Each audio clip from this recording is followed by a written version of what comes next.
Hi everyone, Mike here, and this time I'll be painting Ghazghkull Thraka from Prophecy of the Wolf. I have Thraka partially assembled to make him easier to paint, though you could certainly reduce the total number of pieces by assembling them a bit more. Also, you can see that I've mounted a lot of the pieces onto bottle caps or sticks with some white tack. Most of the miniature is made up of the backpack, the two arms, and the two legs. The face and the base were painted in previous videos, which I'll link in the description and at the end of the video. The only thing I haven't cut off the sprue yet are the 4 extra toes and the shell casings. Next, I've primed all the pieces in black. Once that's dry, I'm starting with Dark Reaper. Most of the armor is going to be painted with this color, and be prepared to use at least 3 coats of this. Dark Reaper does not have great coverage. For this model, I'll be mostly following the box art for where the colors go, though I may or may not use the exact colors they suggest.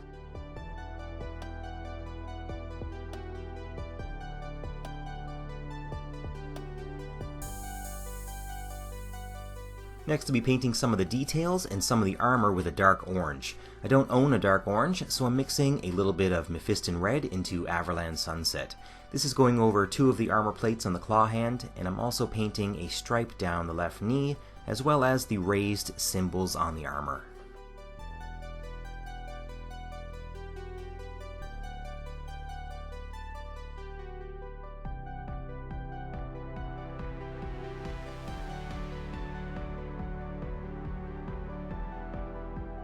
I'm also using this orange to paint the teeth on the bottom jaw of the armor.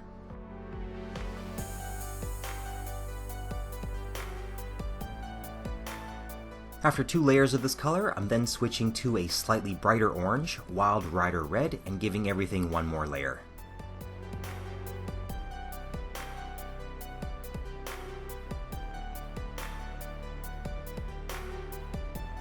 Next, I'm switching to Deathworld Forest for the skin. There aren't a whole lot of areas of exposed skin, mostly the face and parts of the arms. The face is the focal point, so I felt it deserved its own video, which is linked in the description.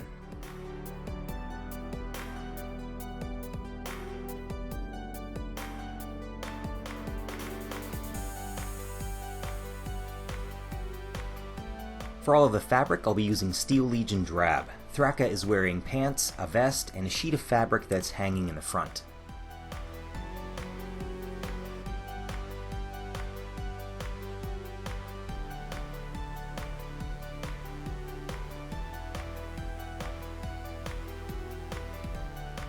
I'm also using this as a base color for all of the bones, so the giant skull on top of the armor, as well as all the human skulls hanging from various parts of the armor.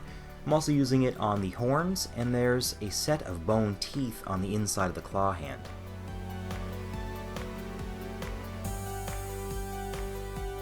On the box art, the claws on the feet and the claw hand are a slightly different color than the armor, so for those I'm mixing equal parts gunmetal, Dark Reaper, and Abaddon Black.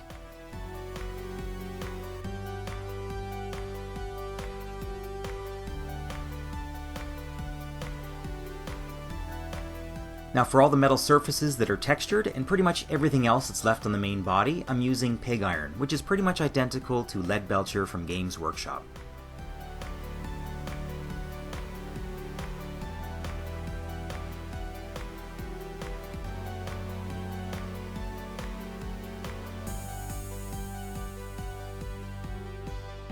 So as you can see, I'm painting the bolts and gun barrels with this silver color. When it comes to the pistons, I'm going to be painting the outside with this silver color and the inner part of the piston with a different color.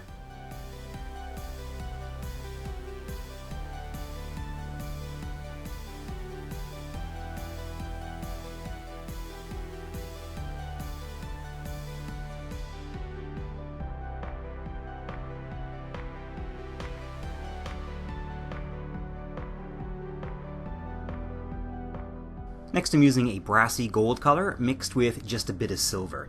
I found that shining silver from Army Painter is very good for thinning and smoothing out colors from pretty much every other range. This color is going over the grills on the exhaust pipes as well as the devices on the front and the bottom of the backpack. I'm also using it as the color for the inside of the pistons and just a few other places to break up all the silver.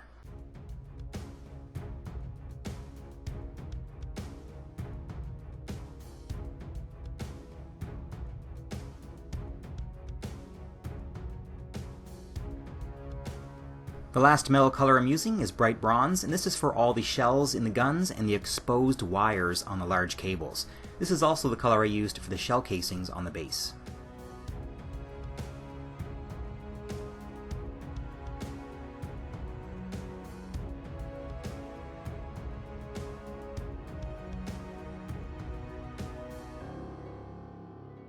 Next I'm using KHORNE Red to paint all of the smooth cables, not just the large ones, but every smooth cable on the entire model.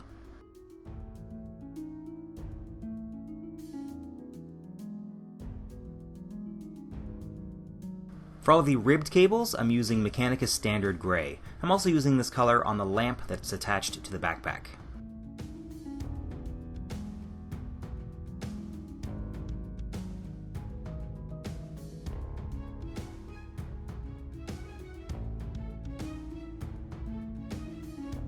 Next I'm going to dry brush all of the bones, except for the tusks. I'm starting off with a heavy dry brush all over the skulls with German World War II beige. I'm then following that up with a very light dry brush just on the top facial features of the skulls.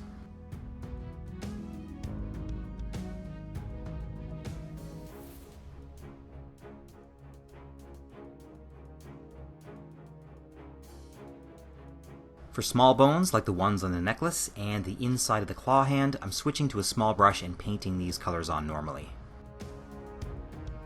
Now I'm going to start assembling some of the pieces. First I'm gluing together the two legs and the chest piece, and then I'm going to be adding the back plate. I'm using super glue for this since plastic glue won't work on top of paint. Next I'm going to edge highlight all of the armor. Now this guy has already consumed a lot of time on the painting table, so I don't plan on spending the whole day meticulously edge highlighting everything with a tiny brush. Instead I'm going to use a small dry brush and focus this on the edges. I'm just moving the brush perpendicular to the edges of the armor. I find this actually works well on rough or dented armor too, since it picks out some edges that you didn't even know were there. When you're doing your dry brushing, make sure that you first test the brush on the back of your hand or on a piece of paper. You shouldn't see a streak of paint. If you do, you're going to leave streaks on your armor.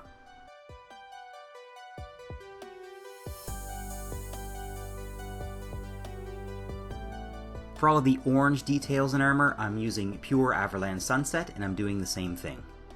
Now if you're a fan of really bright edge highlights, you can mix a bit of white in each of these colors and then hit all of the corners on the armor and the tips of any sharp edges.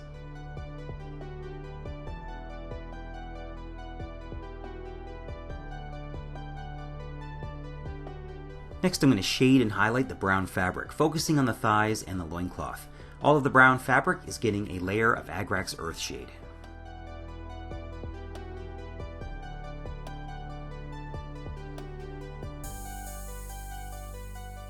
I noticed at this point that I missed a belt that Thraka has going around his waist and up his back, so I hit this with some dark brown.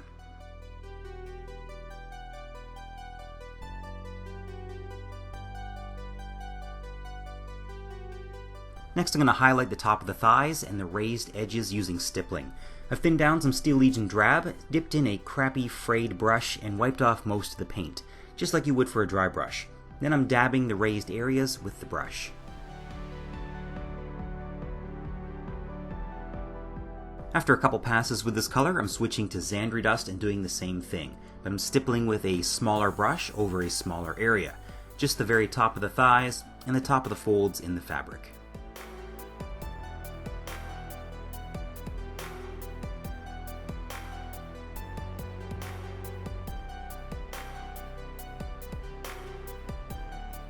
Next I'm painting the sharp edges of the claws. I'm using a bright silver for this to make it look like these claws get a lot of use and there's no time for rust to build up.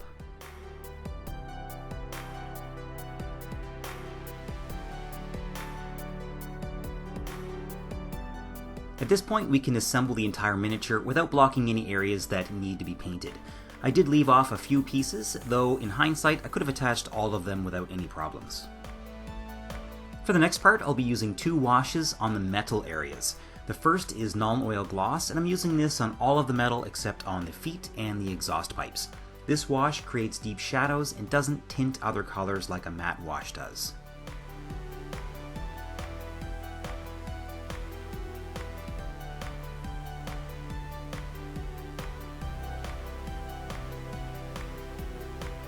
I'm also using the glossy wash on all of the cables.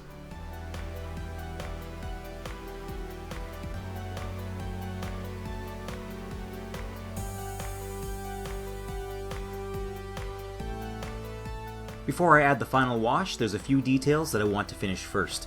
These are the claws for the feet. I've primed them in black and now I'm going to attach them.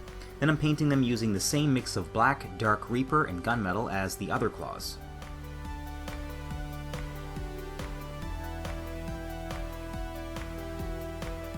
I'm also painting the inside of the gun barrels with a pure black.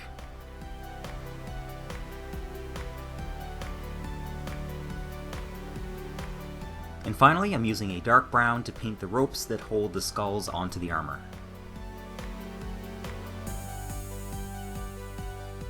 This is a wash that I sometimes use on guns and armor. It's 3 parts Nuln Oil, 2 parts Agrax Earthshade, and 1 part Drakenhof Nightshade. I'm putting this all over the gun barrels, the exhaust pipes, and the feet, anywhere that I think would be building up grime.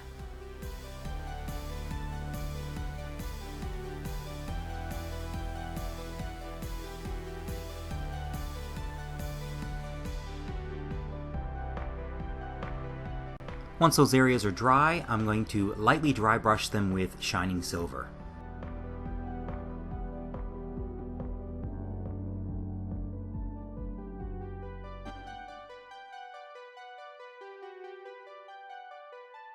The last part of Thraka to do is the horns. This part is optional. You can just paint these a bone color and then put some brown wash on it, call it done.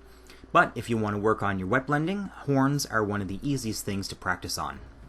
After painting the horns in ivory color, I'm putting down the next color, Steel Legion Drab, and then I'm mixing a color midway between them. I've added a lot of water to the paint, and I've made them both into basically washes. This is the Steel Legion Drab, and I'm painting about 60% of it with this color. It's important that you're always moving your brush towards the tip of the horn while you're doing this. After adding one layer and letting it dry, I'm starting a bit further up the horn and adding a second and third layer.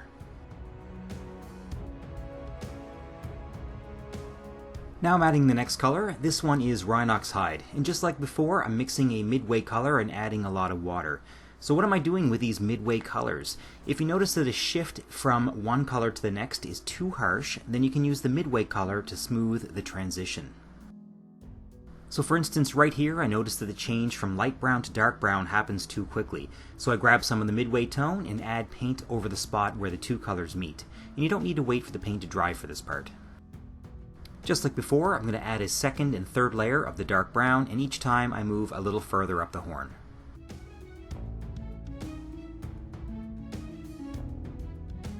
Then for the very tip of the horn, I'm adding 1 or 2 layers of pure black.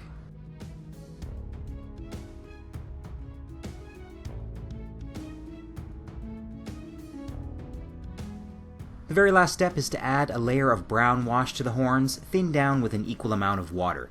Then spray your model with a layer of 2 of matte varnish to protect it. And there you have it, Ghazghkull Thraka from Prophecy of the Wolf by Games Workshop. Thank you very much to my patrons for supporting the creation of these videos, and a special thanks to Brian Jones. Also a big welcome to newest patron, Battle Brother Creed. If you have any questions or comments, feel free to leave them in the comments section below. Be sure to check out parts 1 and 2 of this series if you haven't already. I hope you guys enjoyed this video, and thanks for watching.